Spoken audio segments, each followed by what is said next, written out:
আসসালামু আলাইকুম দর্শক। দর্শক, একটা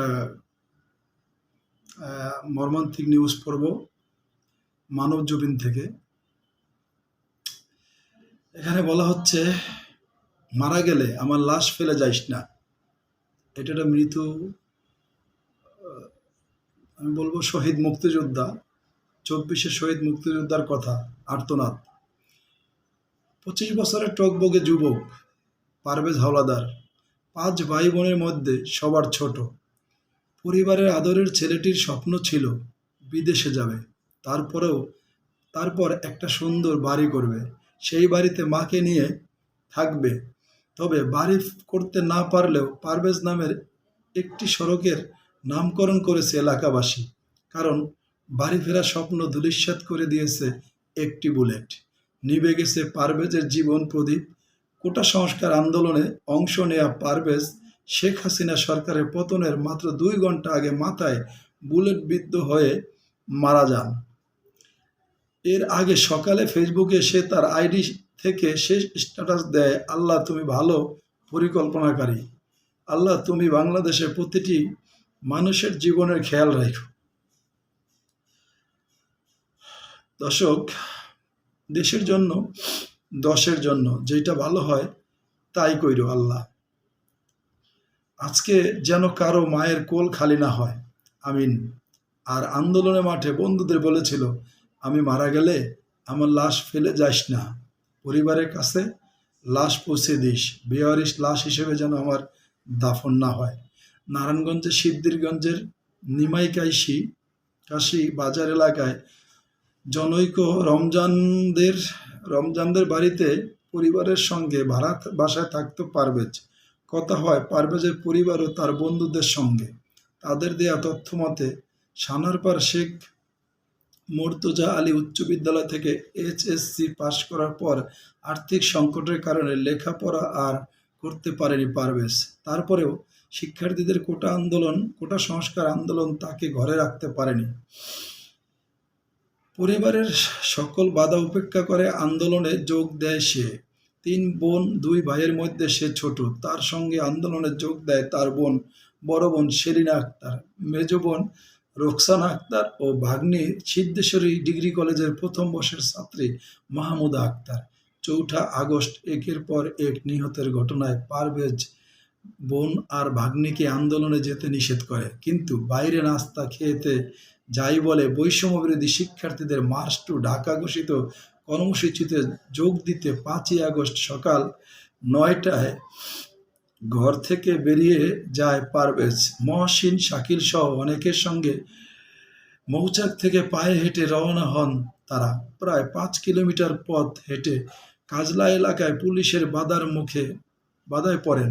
সেখানে হাজার হাজার ছাত্র জনতার সঙ্গে বিক্ষোভ করে পারভেজরা। দুপুর 12:20 টোল প্লাজার সামনে একটি গুলি এসে পারভেজের বাম চোয়াল ভেদ করে পিছনে ঘাড় দিয়ে বেরিয়ে যায়। মুহূর্তে লুটিয়ে পড়ে সে। মহসিন ও শাকিল সহ কয়েকজন দ্রুত তাকে উদ্ধার করে পাশে সালমান হসপিটালে নিয়ে যায়। সেখানে নেয়ার পর কর্তব্যরত চিকিৎসক পারভেজকে মৃত ঘোষণা করেন। পরে তার লাশ বাসায় নিয়ে আসা হয়। ওই দিন আসরের নামাজের পর বিপুল সংখ্যক মানুষের উপস্থিতিতে নামাজের জানাজা শেষে সুকরশি কবরস্থানে তার দাফন করা হয়। পরদিন এলাকাবাসী পারভেজের নামে নিমাকাশারি বাজার রোডের নামকরণ করেন শহীদ পারভেজ রোড। পারভেজের বড় বোন সেলিনা আক্তার বলেন, আমি আমার বোন রোকসানা ও আমার মেয়ে মাহমুদা আক্তার কোটা সংস্কার আন্দোলনের সাইনবোর্ড এলাকায় কয়েকদিন গিয়েছি। যখন একের পর এক নিহত হচ্ছিল ছাত্ররা, তখন পারভেজ বলে, তোমরা বাসায় থাকো, গুলি খেয়ে মরে গেলে তো এক কথা, আর না মরলে পঙ্গু হয়ে গেলে তো তোমার মেয়ের বিয়ে দিতে পারবো না, তার ভবিষ্যৎ নষ্ট হয়ে যাবে। তখন আমি বলি, ঠিক আছে, আমরা যখন আন্দোলনে যাব না তাহলে তুমিও যেতে পারবে না। সে বলে আচ্ছা। কিন্তু সকালে নাস্তা খেতে যাওয়ার কথা বলে বেরিয়ে যায় পারভেজ। সকাল 10টার দিকে ফোন দিলে বলে, ঠিক আছে, কোনো চিন্তা করো না, বলি সাবধানে থাকিস, বলে কোনো সমস্যা নাই। আবার 11টা দিয়ে ফোন দিলে বলে ঠিক আছে। 11:30টায় বন্ধু মহসিনকে বলে আমি মারা গেলে আমার লাশ ফেলে যাইস না, পরিবারের কাছে লাশ পৌঁছে দিস, বেয়ারিশভাবে যেন আমার লাশ দাফন না হয়। 12টার পর শাকিল ফোন করে বলে পারভেজ মারা গেছে। দর্শক, এমন হাজারো পারভেজের ঘটনা আমাদের চারপাশে আছে। আমিও বাড্ডাতে যখন আন্দোলনে গিয়েছি, সেই 19 তারিখে আমার সাথে ছেলেটা, উত্তর বাড্ডার বাসিন্দা, আমার সাথে ছেলেটা টকবকে 21-22 বছর বয়স হবে, কোমরের মাজার নাভির একটু নিচে গুলি খেয়ে মারা গেল। তার রক্তে আমার জামা প্যান্ট ভরে গেল। সেই জামা প্যান্ট এখনো আমি ধুই নাই, ওইভাবেই আছে।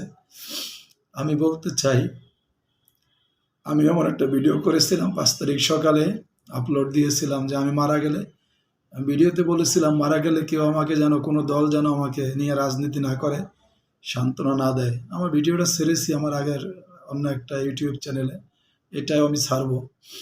আমি সবার প্রতি বলতে চাই, দেশপ্রেমিক আসলে দেশের প্রতি যে দায়বদ্ধতা, দেশপ্রেমিক, এটা আসলে বলে কয়ে আসে না, এটা ভিতর থেকে চলে আসে, সবার আসে না। অনেকে সুযোগ নেয়, অনেকে সাবধান করে, অনেকে বিভিন্নভাবে বিভিন্ন ধরনের মন্তব্য করে, কিন্তু আসলে দেশপ্রেম যার ভিতরে ঢুকে যায় নেশাখোরের মতো, আমি নিজেকে দিয়ে বুঝি, নেশাখোরের মতো। দেশপ্রেম একবার ভিতরে ঢুকে গেলে সে ঘরে বসে থাকতে পারে না অন্যায় দেখে। দর্শক, ইমোশনাল হয়ে গেলাম, ভালো থাকবেন। দুঃখিত দর্শক, আল্লাহ হাফেজ।